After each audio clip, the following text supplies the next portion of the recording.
अस्सलाम वालेकुम स्टूडेंट्स। आज हमारी डेटाबेस सिस्टम्स की लैब 9 है, जिसमें हम लोग डिस्कस करेंगे data control language and transaction control language. So objectives देख लेते हैं। आज हम लोग स्टूडेंट्स कवर करेंगे हाउ टू क्रिएट यूजर्स। जैसे कि अब तक जो था हम लोग सिर्फ रूट यूज़र को यूज़ कर रहे थे लॉगिन करने के लिए, तो इसमें आज हम लोग देखेंगे कि आप लोग कैसे डिफरेंट यूजर्स क्रिएट कर सकते हैं।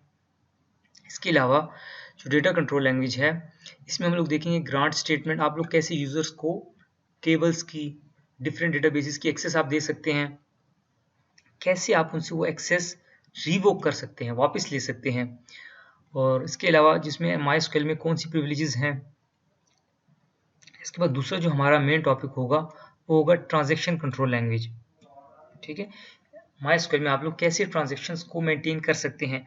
सो इसके लिए कुछ कमांड्स आती हैं, commit, roll back and save point. So आज हम लोग ये TCL एंड DCL, ये दो हम लोग मेन टॉपिक कवर करेंगे।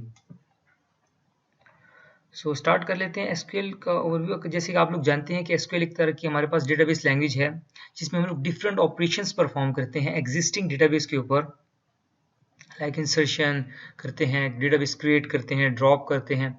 सो ये जितनी भी हमारी एसक्यूएल की कमांड्स हैं, इनको हम लोग मेनली 5 कैटेगरीज में डिवाइड करते हैं। ठीक है, इनको हम लोग क्या करते हैं, मेनली 5 कैटेगरीज में डिवाइड करते हैं। तो जो डेटा डेफिनेशन लैंग्वेज है, पहली कैटेगरी होगी data Curie language, data manipulation language, data control language and transaction control language. ठीक है, सो अब तक जो है हम लोग ये तीन जो कैटेगरीज हैं ये हम कवर कर चुके हैं। आज हम लोग ये दो कैटेगरीज आती हैं DCL और TCL, ये हम लोग कवर करेंगे।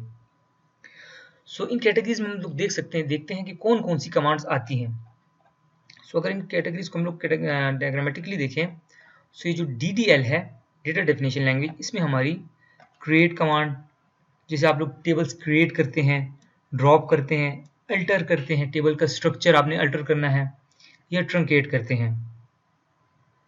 तो हमारी ये 4 कमांड जो हैं ये हमारी डेटा डेफिनेशन लैंग्वेज की कैटेगरी में आती है, जो आप लोग ऑलरेडी हम लोग कवर कर चुके हैं। सिमिलरली हमारी जो DML है, डेटा मैनिपुलेशन लैंग्वेज, इसमें हमारी कौन कौन सी कमांड्स आ जाती हैं। इंसर्शन, जो आप लोग परफॉर्म कर रहे थे डेटाबेस में, कैसे आप डेटा इंसर्ट करते हैं, अपडेशन और डिलीशन। तो ये आपकी डेटा मैनिपुलेशन लैंग्वेज की कैटेगरी में ये 3 कमांड्स आ जाती हैं। इसके अलावा हमारे पास DCL और TCL है। तो जो DCL है, इसमें हमारे 2 कमांड्स आ जाती हैं, ग्रांट और रिवोक, जो आज हम लोग कवर करेंगे। इसी तरह TCL में हमारे पास commit, roll back and save point, ये कमांड्स जो आज हम लोग कवर करेंगे।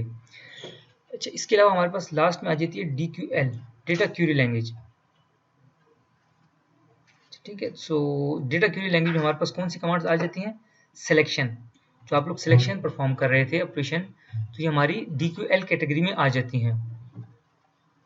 सो ये उसकी कुछ स्टूडेंट्स थ्योरी भी गिवन है यहाँ पर, कि डेटा क्रिएट कमांड किस लिए यूज़ कर रहे थे हम लोग, डेटाबेस को क्रिएट करने के लिए। ड्रॉप आप लोग यूज़ कर रहे थे, delete objects from the database. इसी तरह अल्टर आप लोग यूज़ कर रहे थे, स्ट्रक्चर को अल्टर करने के लिए। अच्छा, ये जो ट्रंकेट कमांड है, ये आप लोगों के लिए थोड़ी सी न्यू होगी। तो इसमें क्या होता है कि आप लोग ट्रंकेट, हम लोग क्या करते हैं, ट्रंकेट ड्रॉप की तरह ही वर्क करता है, लेकिन ड्रॉप कमांड जब आप लोग राइट करते हैं, ड्रॉप टेबल, टेबल का नाम, तो वो पूरा का पूरा टेबल भी, डेटा भी ड्रॉप हो जाता है, और आपका स्कीमा, जो आपका टेबल है, वो भी डिलीट हो जाता है। मतलब डेटा और उसका स्कीमा दोनों डिलीट हो जाते हैं। जबकि ट्रंकेट क्या करता है, ट्रंकेट टेबल, टेबल का नेम जब आप लिखते हैं, तो ये ट्रंकेट सिर्फ आपका डेटा डिलीट करता है। आपके टेबल के अंदर जो डेटा मौजूद है, यूजर का रिकॉर्ड पड़ा है, वो डिलीट होगा, और उसका जो स्कीमा है, टेबल का स्ट्रक्चर, वो डिलीट नहीं होता। सिमिलरली आप लोग कमेंट्स भी ऐड कर सकते हैं, जो आप लोग कॉलम्स बनाते हैं, इसमें आप लोग कमेंट्स भी ऐड कर सकते हैं अपनी अंडरस्टैंडिंग के लिए। रीनेम कमांड भी आप लोग ऑलरेडी यूज़ कर चुके हैं, किसी भी टेबल को या किसी भी कॉलम को आप लोग रीनेम करना चाहें। सो ये तो हमारी DDL की कैटेगरी होगी। इसी तरह डेटा क्वेरी लैंग्वेज में हमारी कौन सी कमांड्स आ जाती हैं, सिलेक्ट कमांड आ जाती है, जो कि यूज़ होती है to retrieve data from a database. Data manipulation language में हमारी कौन कौन सी कमांड्स आ रही थी, इंसर्शन, अपडेशन और डिलीशन। सो ये हमारी आज 3 कैटेगरीज ऑलरेडी कवर्ड हैं। सो अब हम लोग आ जाते हैं अपनी डेटा क्वेरी लैंग्वेज की तरफ। तो जो डेटा क्वेरी लैंग्वेज है, ये यूज होती है to restrict user from accessing a database. ठीक है, इसमें ऐसा होता है कि हम लोग जो डेटाबेस सिस्टम्स होते हैं इसमें हम लोग डिफरेंट यूजर्स बनाते हैं। सो हर यूजर को आप लोग स्पेसिफिक टेबल्स की, स्पेसिफिक डेटाबेस की एक्सेस दे सकते हैं। तो जब एक्सेस आप देते हैं तो ग्रांट के थ्रू आप लोग इसको एक्सेस देते हैं, और रीवोक कमांड के थ्रू आप लोग वो एक्सेस जो आप लोगों ने प्रोवाइड किए उसको विड्रॉ कर सकते हैं यूजर से। जैसे कि यूजर ने, अगर वो आप लेट सपोज चला गया है, तो आप लोग उससे वो यूजर्स जो आपने बनाए हुए हैं उसके लिए जो उसको प्रिविलेजेस दिए, तो आप लोग उससे दोबारा से विड्रॉ कर सकते हैं रीवोक कमांड के थ्रू। सो ये कमांड्स वगैरह लिखने से पहले हम लोग DCL की जो कमांड्स हैं इनको लिखने से पहले हम लोग ऐसा कर लेते हैं, यूजर्स क्रिएट करना देखते हैं कि आप लोग MySQL में यूजर्स कैसे क्रिएट कर सकते हैं। अच्छा, सो अब हम लोग देख लेते हैं स्टूडेंट्स कि आप लोग इसमें MySQL में यूजर्स कैसे बनाते हैं।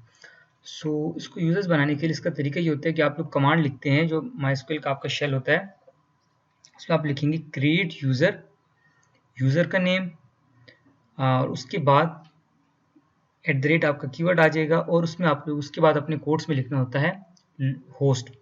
सो नॉर्मली हमारा जो केस है उसमें हम लोग लिखेंगे local host identified by password, जो पासवर्ड भी आप लोग रखना चाहें। अगर लेट सपोज हम लोगों ने यहाँ पे एक यूजर बनाया है, तो create user name John @ local host identified by password. ठीक है, तो अब अगर मैं यूजर एक बना दूं, लेट सपोज मैंने एक यूजर बनाया है, क्रिएट यूजर का नेम मैं रख लेता हूं न्यूटेक। ठीक है, @ लोकल होस्ट आइडेंटिफाइड बाय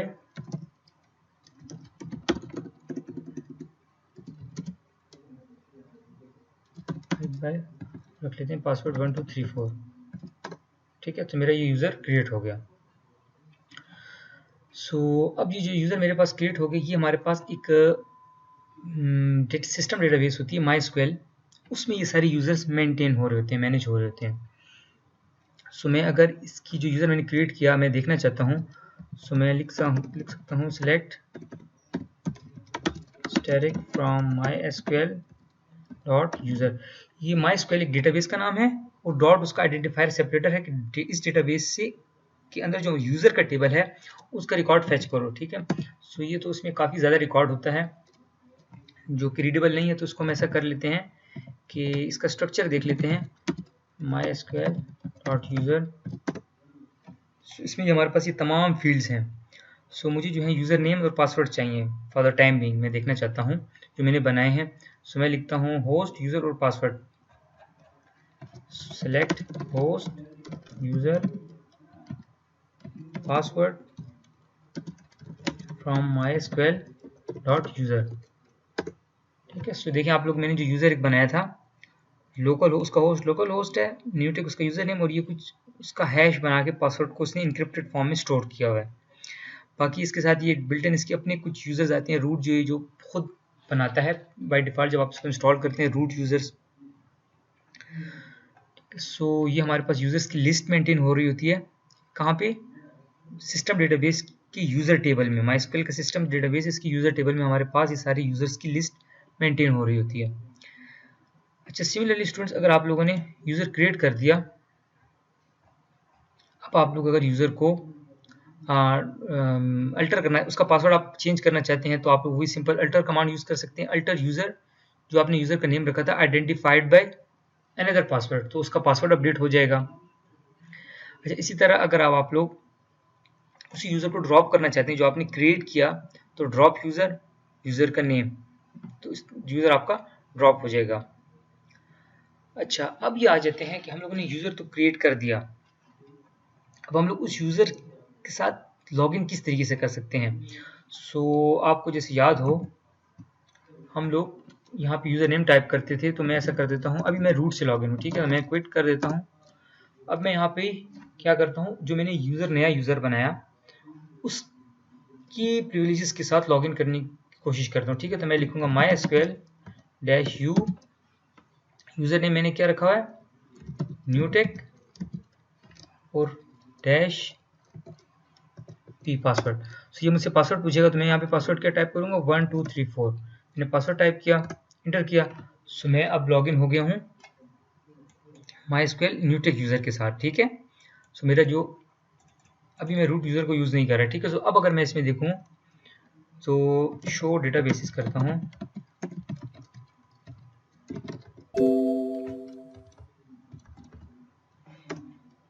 अच्छा, तो आप लोग देख सकते हैं मुझे सिर्फ एक ही डेटाबेस एक्सेसिबल है, जो कि इसकी by default built in information schema की डेटाबेस होती है। बाकी जो डेटाबेसेस हम लोगों ने बनाई थी इन्फॉर्मेशन स्कीमा, वो बहुत सारे डिफरेंट डेटाबेसेस वो हमें एक्सेसिबल नहीं है।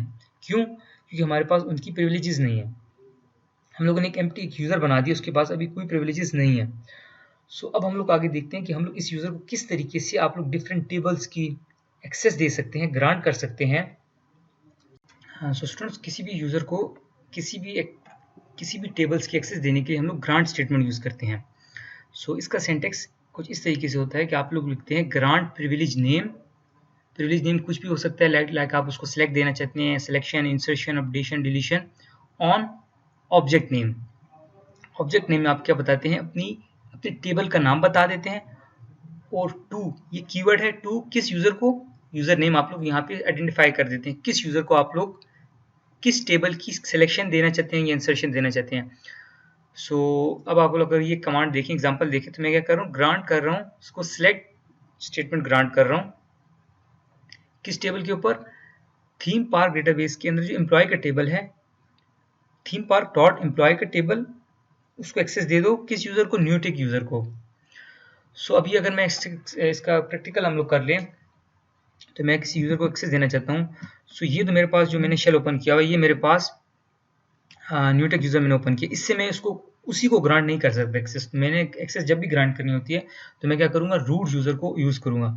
सो मैं ऐसा कर लेता हूँ, एक दूसरा शेल ओपन कर लेता हूँ और इसमें मैं लिख लेता हूँ MySQL -u रूट यूज़र हो गया। अब मैंने रूट यूज़र से लॉगिन कर लिया। अब मैं इसको एक्सेस देना चाहता हूँ, ग्रांट सेलेक्ट थीम पार्क, जो मेरे पास डेटाबेस है ऑनलाइन डॉट, इसके अंदर जो है एम्प्लॉय का टेबल, एक्सेस दे दो किसको, यूज़र का नेम है, अच्छा न्यूटेक, ठीक है, टू न्यूटेक @लोकल होस्ट। अच्छा सॉरी, मैंने ऑन कीवर्ड यूज़ नहीं किया। तो ग्रांट सेलेक्ट ऑन किस ऑब्जेक्ट के ऊपर, theme park dot employ to Newtech. अच्छा, ये थीम पार्क के याद है, थीम पार्क डॉट, ठीक है। अच्छा, सो मैंने एक्सेस उसको ग्रांट कर दी, सेलेक्ट कमांड ग्रांट की किस यूज़र को, न्यूटेक यूज़र को।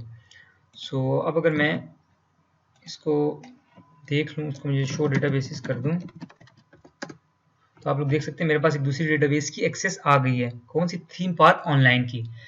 लेकिन अगर आप लोग याद हो, हमारे पास थीम पार्क में काफ़ी टेबल्स थे, लेकिन अगर मैं इसको यूज़ करूँगा और इसके अंदर टेबल देखूंगा तो मुझे सिर्फ और सिर्फ एक ही टेबल एक्सेसिबल होगा, जो कि मुझे उसने एक्सेस दी है, एम्प्लॉय की टेबल, ठीक है। अब अगर आप लोग देखें तो ये हमारे पास ये जो प्रिविलेजेस हैं, ये सारी हमारे पास कहाँ मैनेज हो रही होती है, ये हमारे पास एक MySQL का जो डेटाबेस आपको मैंने बताया, सिस्टम डेटाबेस, उसके अंदर एक टेबल प्रिविलेज का एक टेबल होता है, उसमें आपकी सारी की सारी प्रिविलेजेस मेंटेन हो रही होती हैं। सो अगर हम लोग देखें तो हमारे पास ये जो MySQL का डेटाबेस है, इसमें हमारे पास एक टेबल अंडरस्कोर प्रिविलेज का एक टेबल होगा। इसमें हमारे पास आप लोग देखें हमारी तमाम जो प्रिविलेजेस हैं वो मैनेज हो रही होती हैं। सो मैंने ये देखें, होस्ट हमारा लोकल होस्ट है और हमारी जो DB हमने एक्सेस दी हुई है किस यूज़र को, न्यूटेक को, एम्प्लॉय टेबल नेम की एक्सेस दी, और कौन सी एक्सेस दी, सिर्फ सेलेक्ट की प्रिविलेज दी है, ठीक है। अब मैंने उसको सिर्फ सेलेक्ट की प्रिविलेज दी है। मैं ट्राई करता हूँ कि मैं इसमें इंसर्शन करूँ उसी एम्प्लॉय की बेस, जो एम्प्लॉय है मेरे पास, जो न्यूटेक यूज़र है। अगर ये कोशिश करे कि लेट सपोज मैं इंसर्शन करना चाहता हूँ एम्प्लॉय की टेबल में, सो अगर अब ये देखिए इंसर्शन करने की अटेम्प्ट करेगा तो इसको क्या दे दिया जाएगा, insert command denied to user. इस यूज़र के लिए इस कमांड डिनाइड है। सो अब मैं इसको इंसर्शन की प्रिविलेज देता हूँ, उसके बाद इसकी इंसर्शन अटेम्प्ट करते हैं, ठीक है। सो इसको अगर मैंने इंसर्शन की प्रिविलेज देनी है, सो यहाँ पे मेरे पास जो प्रिविलेज में इसको तो मैंने रूट से देनी होगी प्रिविलेज। सो मैं ऐसा करता हूँ, ग्रांट सिलेक्ट की जगह मैं इसको साथ ही इसमें इंसर्शन की प्रिविलेज भी अलाउ कर देता हूँ। ठीक है, सो अब उसके पास इंसर्शन की प्रिविलेज भी आ गई। तो आप लोग देख सकते हैं यहाँ पे वो मैनेज हो रही हैं। ये एंट्री यहाँ पे अपने पास MySQL अपने पास मैनेज कर रहे होते हैं, मेंटेन इंसर्शन उसने उसको अलाउ कर दी। सो अब अगर ये जो हमारा न्यूटेक यूज़र है ये अटेम्प्ट करता है इंसर्शन की,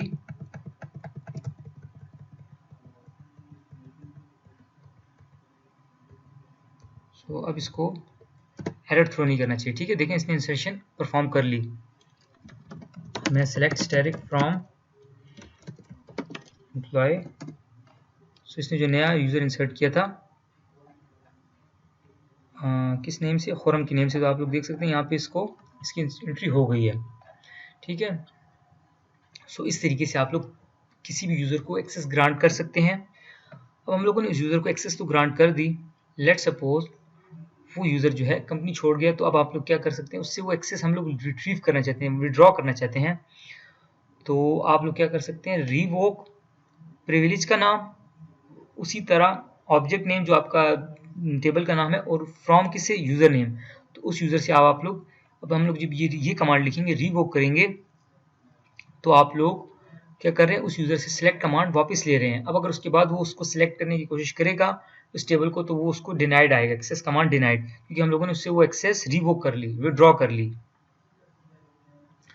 अच्छा, दूसरा ये कि आप लोग जब भी इस तरह प्रिविलेजेस किसी को ग्रांट करते हैं या उससे रिवोक करते हैं, सो गुड प्रैक्टिस यही है कि आप लोग हमेशा उसके बाद एक्सेस ग्रांट या रिवोक करने के बाद फ्लैश प्रिविलेजेस किया करें, ताकि वो तमाम जो प्रिविलेजेस हैं वो रीलोड हो जाएं।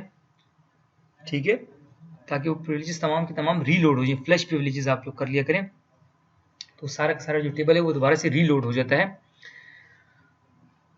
अच्छा, अब इसके बाद अगर हम लोग देखें, ये अब क्या कर रहे हैं हम लोग, अच्छा ये कीवर्ड होता है ग्रांट ऑल।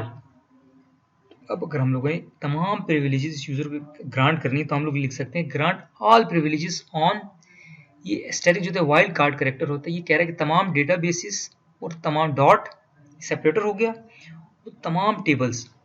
तो जब हम लोग ये कमांड टाइप करेंगे तो यूजर को तमाम की तमाम टेबल्स पे हर किस्म की एक्सेस उसको ग्रांट हो जाएगी। हाँ, सो स्टूडेंट्स अब हम लोग क्या कर लेते हैं, उसकी तमाम प्रिविलेजेस उसको ग्रांट कर लेते हैं, न्यूटेक यूजर जो हम लोगों ने बनाया था।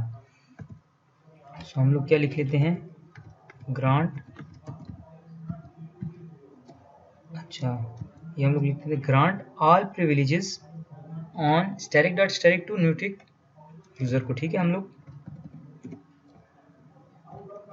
हम लोगों ने तमाम के तमाम एक्सेस को ग्रांट कर दी। इसका हम लोग क्या कर लेते हैं, फ्लैश प्रिविलेजेस, ताकि वो रीलोड हो जाए। अब हम लोग देखते हैं कि जो हम लोगों ने न्यूटेक यूजर को एक्सेस ग्रांट की है वो उसको एक्सेसिबल है या नहीं, तमाम टेबल्स और तमाम डेटाबेसेस। सो अब हम लोग अगर देख लेते हैं शो डेटाबेसेस, अच्छा अभी भी इसको ग्रांट इसलिए नहीं हुई क्योंकि वो सेशन करंट लाइव सेशन चल रहा है। सो हम लोग क्विट करके MySQL-u न्यूटेक पासवर्ड हम लोग देखते हैं शो डेटाबेसेस,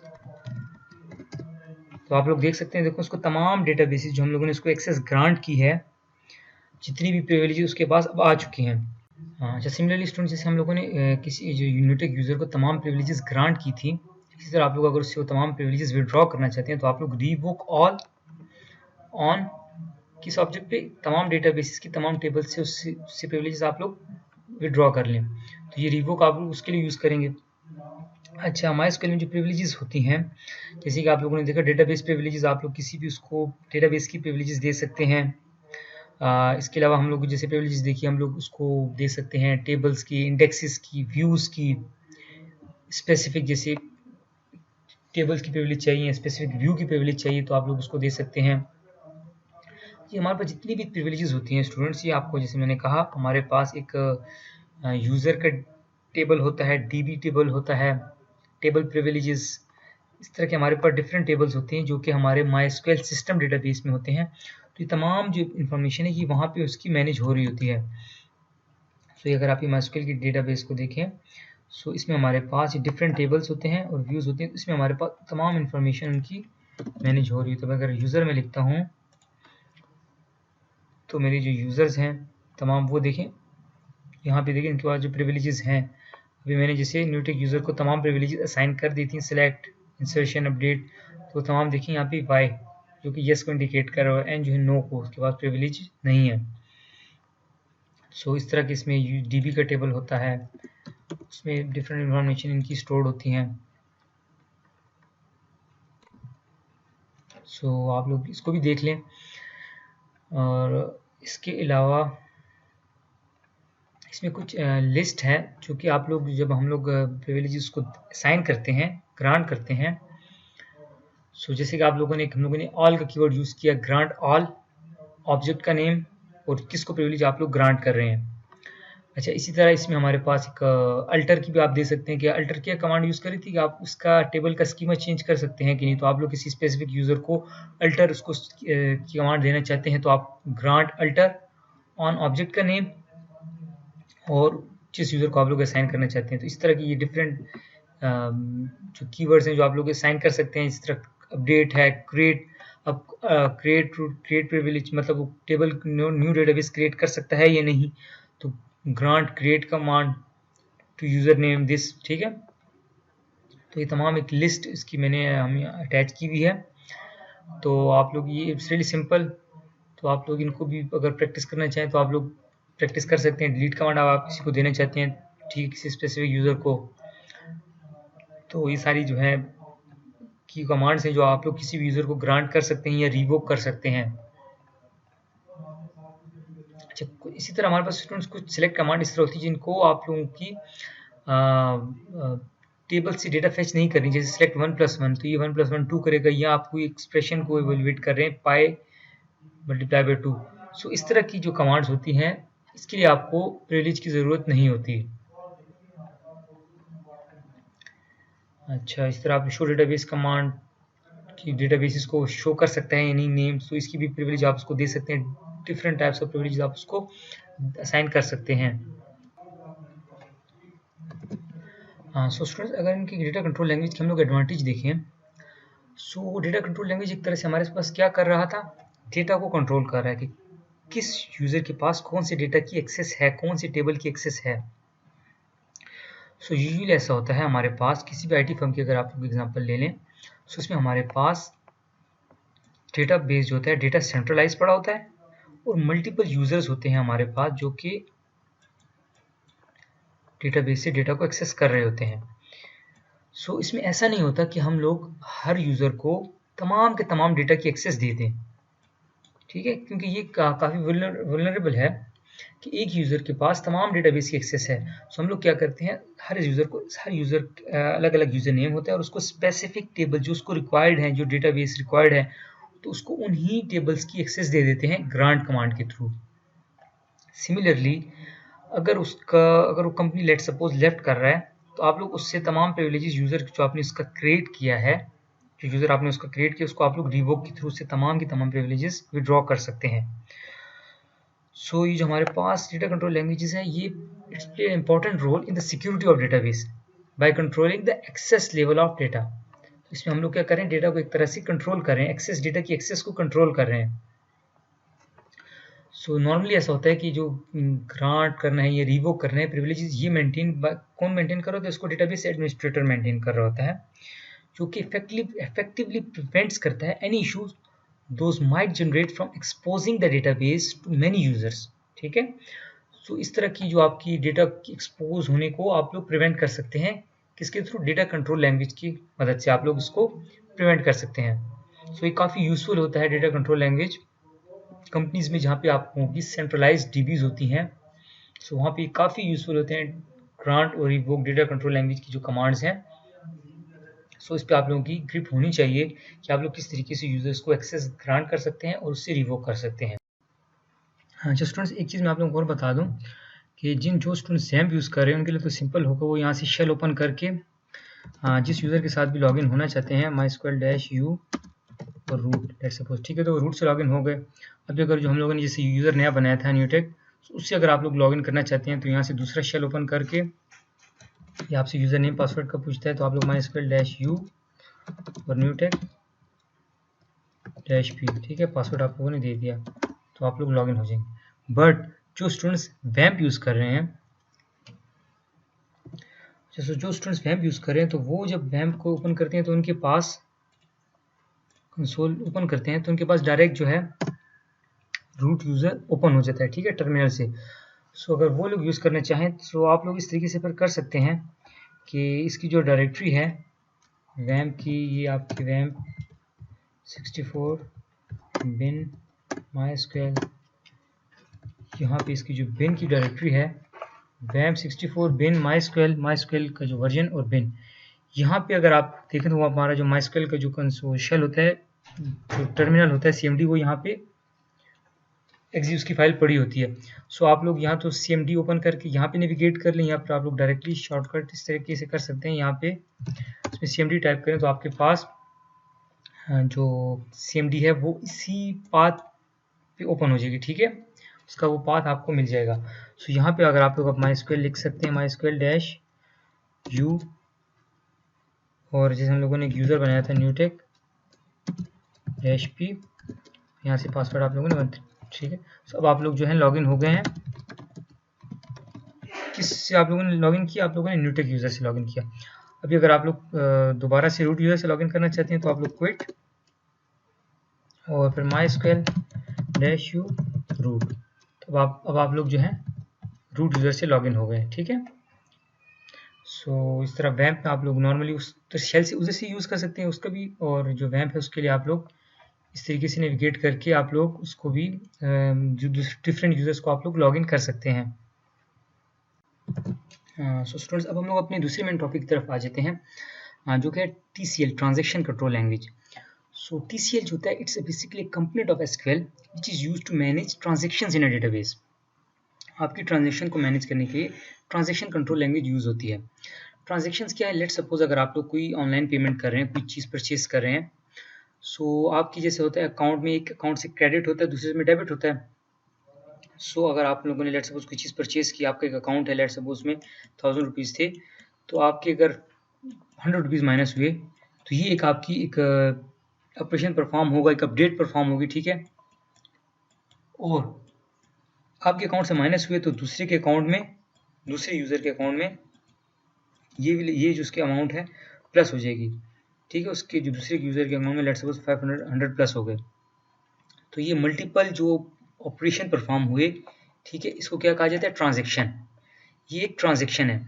एक अकाउंट से लेट सपोज पैसे डेबिट हुए, दूसरे में क्रेडिट हुए, तो इस तरह की आप लोगों के पास ट्रांजैक्शंस होती हैं। सो इन ट्रांजैक्शन को हम लोग कंट्रोल कर सकते हैं। लेट सपोज यहाँ पे अगर कोई एक ऑपरेशन परफॉर्म हो, उसके बाद दूसरे ऑपरेशन में एरर आ गया, ठीक है, एक ऑपरेशन आपने परफॉर्म की 100 माइनस करी लेकिन प्लस नहीं हो पाए, ये क्वेरी आपने गलत लिखी, तो आप लोग रोल बैक कर सकते हैं, वापस अपनी इनिशियल स्टेट पे आप लोग जा सकते हैं। सो उस पर जाने के लिए हमारे पास ये जो TCL लैंग्वेज में कमांड्स आती हैं, हमारे पास एक कमिट आती है, role back and save point. So commit जो कमांड है ये किस तरीके से वर्क करती है? ये क्या करती है? Permanently save any transaction into a database. Usually ऐसा होता है हमारे पास, जो आप डेटाबेस में इंसर्शन, सिलेक्शन, अपडेशन परफॉर्म करते हैं, ये परमानेंट नहीं होती। ये परमानेंट नहीं होती, तो इसको आप लोग अगर चाहते हैं कि परमानेंटली राइट सेव हो जाए, सो इसके लिए आप लोग कमिट का कीवर्ड यूज़ कर सकते हैं। लेट सपोज आप लोगों ने कोई इंसर्शन कमांड लिखी, इंसर्शन की किसी भी टेबल में, उसके बाद आप लोग कमिट लिखेंगे तो वो परमानेंटली आपकी डेटाबेस में सेव हो जाएंगी, ठीक है। इसी तरह आपके पास रोल बैक कमांड आ जाती है। रोल बैक कमांड क्या करती है? अब आप लोगों ने कोई इंसर्शन परफॉर्म की, लेट सपोज कोई और एक ऑपरेशन परफॉर्म किया, आप लोगों ने अपडेशन परफॉर्म की, थीम पार्क डेटाबेस की एग्जांपल ले लो, उसमें आप लोगों ने किसी का पार कोड अपडेट किया, फिर एक नया पार कोड इंटर किया। अब आपको लगता है कि मैंने ये जो एंट्रीज की हैं, ये जो मैंने इंसर्शन की या जो मैंने अपडेशन की है डेटाबेस में, ये गलत है, मुझसे मिस्टेक हो गई है। सो आप लोग क्या कर सकते हैं? रोल बैक कीवर्ड यूज़ कर सकते हैं। तो रोल बैक आपको क्या करेगा? आपको वापस इनिशियल स्टेट पे लेके आ जाएगा, जहाँ पे आप लोगों ने इंसर्शन वगैरह परफॉर्म की, उसको वापस रोल बैक कर देगा। सो अगर हम लोग इसकी एक एग्जांपल देख लें, लेट सपोज मेरे पास थीम पार्क की डेटाबेस, इसमें मेरे पास ये सारे टेबल्स हैं, ठीक है। अच्छा, एक चीज़ का आप लोगों ने माइंड में रखना है कि जब हम लोग TCL को यूज़ करेंगे तो हम लोगों को इसका जो ऑटो कमिट होता है, बाय डिफ़ॉल्ट ये ऑटो कमिट इनेबल होता है। सो हम लोगों ने ऑटो कमिट को डिसेबल करना होता है। तो set auto commit is equal to 0, ठीक है। बाय डिफ़ॉल्ट क्या होता है, ये सेट ऑटो कमिट इनेबल होता है, 1 होता है, तो ये आप लोगों की ऑटो कमिट बाय डिफ़ॉल्ट कर रहा होता है। तो TCL को यूज़ करने के लिए हम लोगों ने ऑटो कमिट को ऑफ कर दिया, ठीक है। अब मैं ऐसा करता हूँ, मैं एक रिकॉर्ड को अपडेट कर देता हूँ, ठीक है। लेट सपोज मेरे पास थीम पार्क में मैंने क्या कर लेता हूँ, इसकी जो पार्क सिटी है, किसकी FR001 की, इसकी मैं पार्क सिटी को पेरिस से लेट सपोज मैंने 1 2 3 कर दिया, ठीक है। तो अब अगर आप लोग देखें तो मेरा जो ये रिकॉर्ड है ये मैंने 1 2 3 अपडेट कर दिया। अब मुझे लगता है कि मैंने ये जो अपडेट की थी ये मुझसे गलती हो गई, मिस्टेक हो गई। तो मैं क्या लिख सकता हूँ, रोल बैक, ठीक है। तो रोल बैक जब मैंने किया, अब मैं जब दोबारा से सिलेक्ट करता हूँ तो आप लोग देखें वो रिकॉर्ड वापस अपनी इनिशियल स्टेट पे आ चुका है। सो इस तरीके से हमारे पास ये रोल बैक वर्क करता है। सो इसमें आप लोग ये भी कर सकते हैं, आप लोगों ने मल्टीपल ऑपरेशन परफॉर्म किए, मैंने तो यहाँ पे सिर्फ एक अपडेशन परफॉर्म किया, आप लोगों ने मल्टीपल इंसर्शन अपडेशन वगैरह परफॉर्म की है। सो जहाँ पे भी आप लोग रोल बैक लिखेंगे तो आप लोगों को वो इनिशियल स्टेट पे लेके चला जाता है। लेकिन इसमें आप लोगों ने एक चीज़ का ख्याल रखना है, रोल बैक तब वर्क करता है, वहां तक वर्क करता है जहाँ पे अगर आप लोगों ने कमिट ना किया हो। अभी अगर मैंने लेट सपोज मैंने ये अपडेट परफॉर्म की, ठीक है, मैंने अपडेट परफॉर्म की तो मेरे पास 1 2 3 हो गया, ठीक है। अब मैं क्या कर देता हूँ, एक और ऑपरेशन परफॉर्म कर देता हूँ। लेट सपोज ऐसा कर लेते हैं जिसका डेमो कर देते हैं, ठीक है, जिसका पार्क कोड क्या हो, लेट सपोज मेरे पास NL1202, ठीक है। सो इसका रिकॉर्ड मैंने अपडेट कर दिया, तो मेरे पास 2 रिकॉर्ड अपडेट हो गए। अब मैं क्या कर देता हूँ, इनको कमिट कर देता हूँ, मैंने इनको कर दिया कमिट, ठीक है। अब अगर मैं इसको रोल बैक करने की कोशिश करूंगा तो ये रोल बैक नहीं करेगा, क्योंकि मैंने जो अब उस इनिशियल स्टेट पे नहीं जाएगा क्योंकि मैंने कमिट कर दिया। तो रोल बैक आपको कहाँ तक लेके आता है, रोल बैक आपको लास्ट कमिटेड स्टेट तक लेके आता है, जहाँ पे आप लोगों ने कमिट कर दिया वहां तक आपको रोल बैक करता है। उस जो कमिट से पहले जितनी आपकी कमांड्स थी, रोल बैक कमिट से पहले आप लोगों ने जितनी ट्रांजेक्शन्स की हैं, सो उनको ये वर्क नहीं करता। सो इसको अगर आप लोग देखें तो ये इस तरीके से वर्क कर रहा है।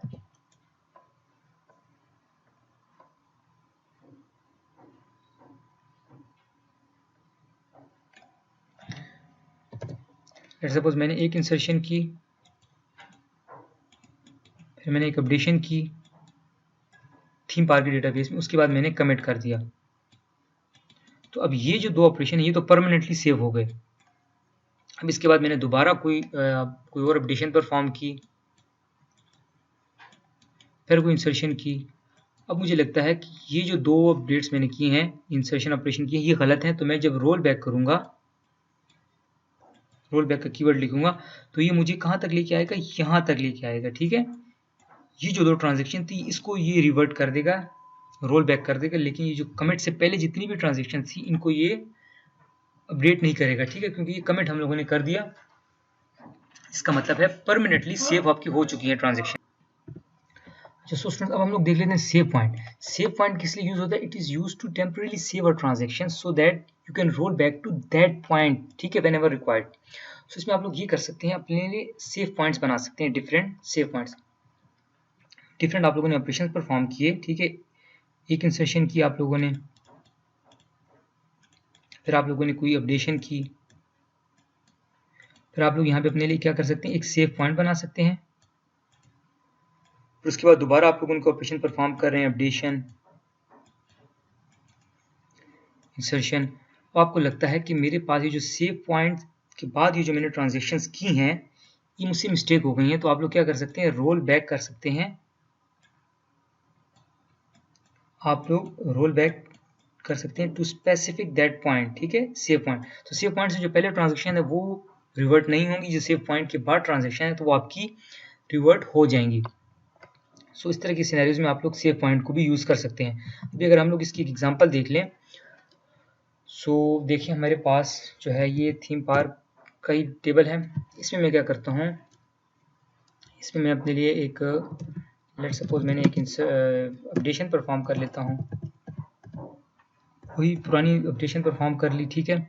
मैंने पार्क सिटी को अपडेट कर दिया,